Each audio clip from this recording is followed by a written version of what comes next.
Welcome to the Maria Liberati Show, where food meets art, travel, and life. So what does food mean to you? Hey, I'm here with Chef Nicole Marchetti, and she was formerly a contestant on Chopped.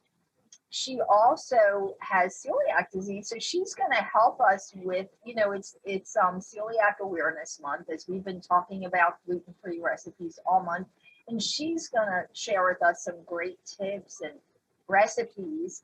And she's also going to share with us some info on some charities. She's doing some really nice work with some charities. She's going to share that with us. She's just got a whole bunch of stuff to share with us today.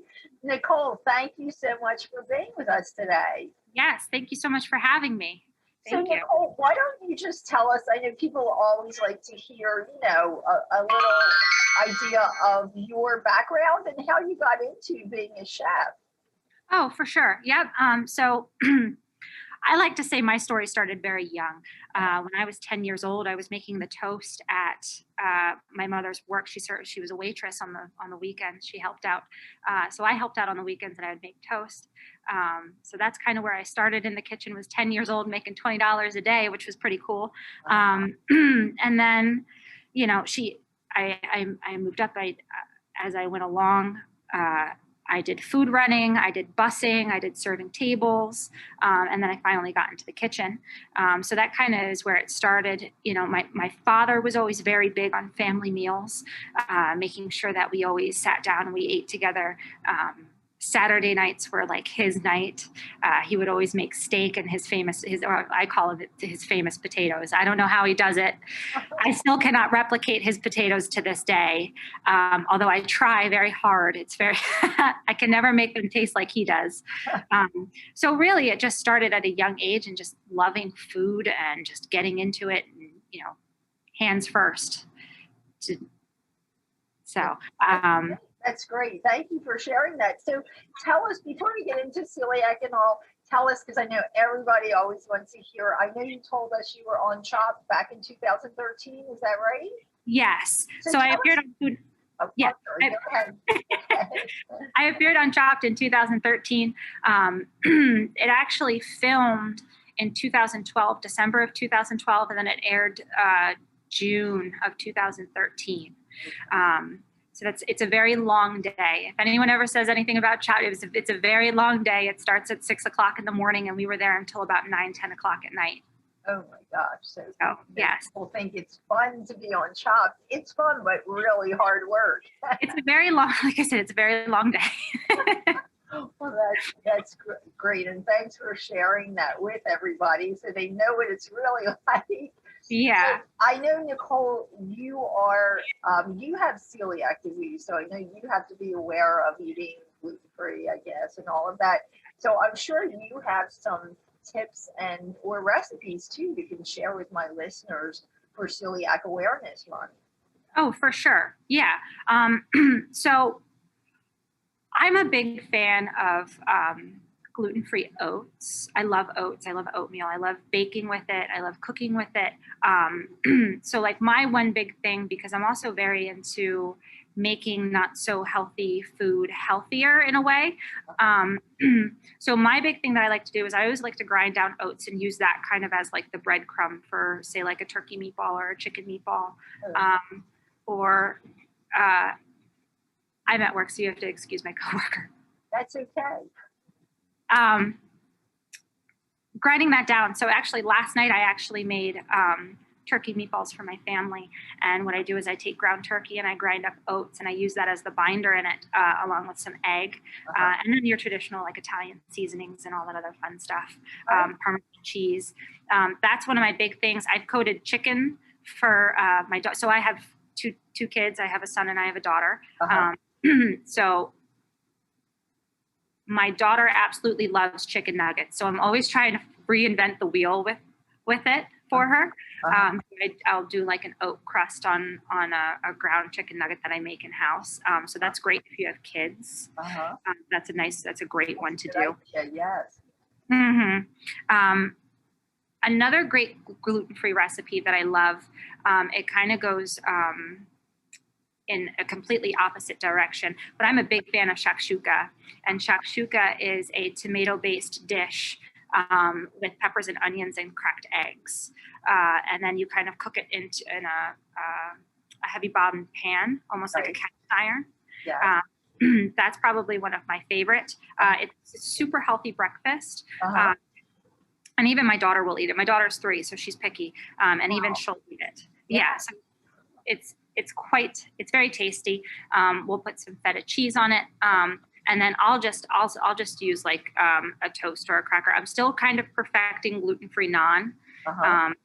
So it's at a point now where I'm still kind of working on it. I'm not 100% the biggest baker in the world, but we're working on it. I can bake a lot of regular stuff with regular flour, but you know, the gluten-free side of it tends to be a little bit tricky some days. It is. I know I've even tried baking with, the gluten-free stuff, and you're absolutely right. I think it's a trial and error process, right? Because it doesn't behave like the normal, flour, baking powder, and all that we're so used to cooking with. So it's kind of like a trial and error thing. So I hear you definitely. So any kind of like sweet things you can tell people like that could be gluten-free? So the easiest thing that I find that is made gluten-free that's sweet is it like a banana bread or a zucchini bread, something that already has a lot of natural moisture in it. Exactly. Okay. So the one that I use, let me just bring up my recipe here for my gluten-free banana bread. Who doesn't like banana bread? I think everybody likes that. And it's so I love banana bread.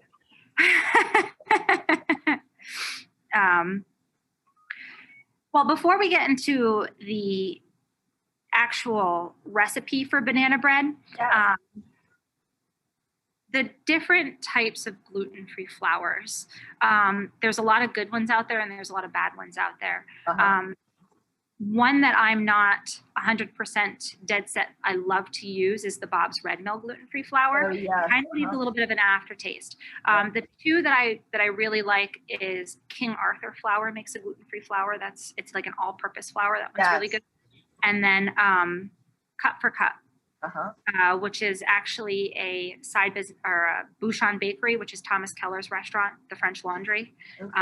Bouchon Bakery puts out Cup for Cup, which is also another really, really great 1-to-1 ratio for flour to gluten-free flour. So if I ever bake anything, it's with either of those two flours. Yeah, and I think, don't you find too that the type of flour you use, because I've had some good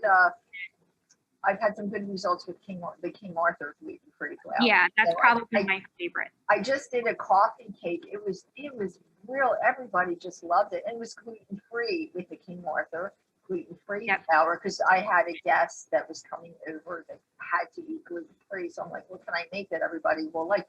But the cup, what's that, Cup for Cup? That sounds great also. Yeah. So, great. I think flour is the key also. But yes, I'm sorry. Go ahead. Yes. You're good.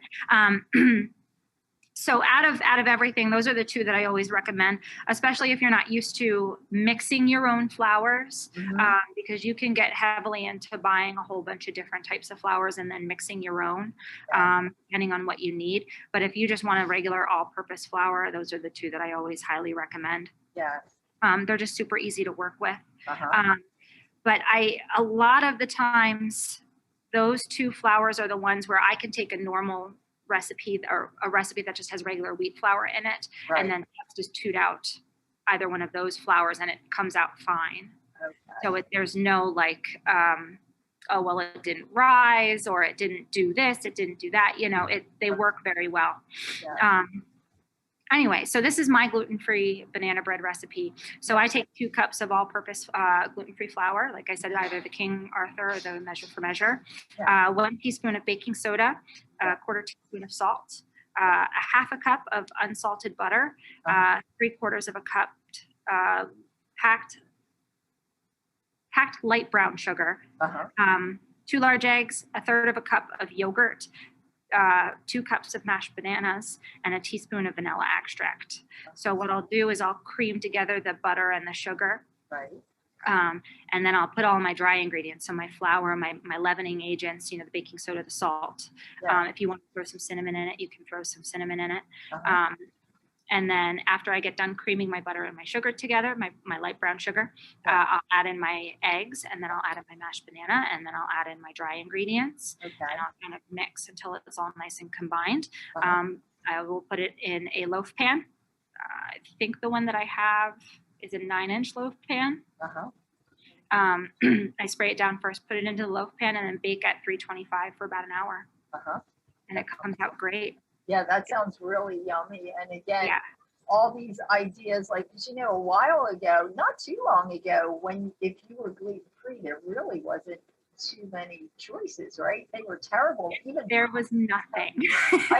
oh my goodness, I remember pasta was like, people would be making me taste this gluten-free pasta. And it was like, oh my gosh, are you kidding? But now I've eaten gluten-free pasta that you almost don't even know. It's the dry pasta, so it's not. There is fresh gluten-free pasta too, but Yes. it's like you almost don't know. You don't miss it really, because it's really good stuff. So I guess that people needed time to experiment, and like we were saying, trial and error. So yes, so you don't really. For sure, there's definitely differences in the pastas too. So for instance, like a more rice-based pasta is going to fall apart on you a lot quicker. But if you have more of a corn-based pasta, it's going to hold its shape. So like Maria Ronzoni makes a corn-based pasta, and I know there's another couple out there. There are. I've seen a few others out there. Like if you go to like an Italian specialty store, they have it's right on the tip of my tongue, and I can't remember the name of the pasta. But the corn-based ones are going to hold up a lot better. Exactly. Yes, they do. I noticed that. You're absolutely right. When I first started experimenting with gluten-free pasta, I would have some that would just come out like mushy, like it was like polenta, Yes. Like, oh my gosh. So, but you're absolutely right. The corn ones do hold up a whole lot better. So, but yeah, people, thank goodness if people, they don't have to suffer, they can, still enjoy eating well with a lot of these tips. So any other last minute tips for people with who have to be gluten-free aware? Oh, wow. Yes, a lot. One, don't lick the envelope. Did you know that there's gluten in the glue strip of envelopes? No. Oh my gosh. Wow. So Yeah. That's a tip. So, you could be not feeling well and you could have done something right like that and you didn't even realize what you did. Yeah, I make my husband do it because I don't. Oh my goodness. Oh my God. Wow. What else? If you're ever using anything that's like yeast risen, you always have to add a little bit more yeast. Like I'm still trying to perfect a soft pretzel recipe because I can't get my yeast right. But anything that's risen like that, I always add in a little bit more because gluten-free flour is a lot heavier than regular flour. So it's not going to rise all the way that you want it to. Right. So you put in a little bit extra yeast, and it should turn out a little bit better. And I'm also trying to work on another recipe where I can like actually braid the bread or like work with it. Oh yeah. That's another work in progress. Yes. Yeah, oh, that sounds interesting. Yeah, it's all, and it's worth it too, because then you'll come out with some other good, really delicious recipes. Nicole, lastly, I know you told me that you're involved with some charities and some charity work. Tell us, it sounded so nice, these dinners you're doing. I wanted to let people know about them.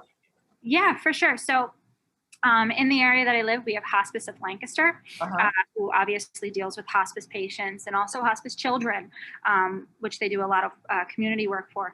And then I also do charity work for Hope in the Air, and they do their charity events and charity galas the last couple of years. They benefited the Children's Hospital of Philadelphia with their service dog training program.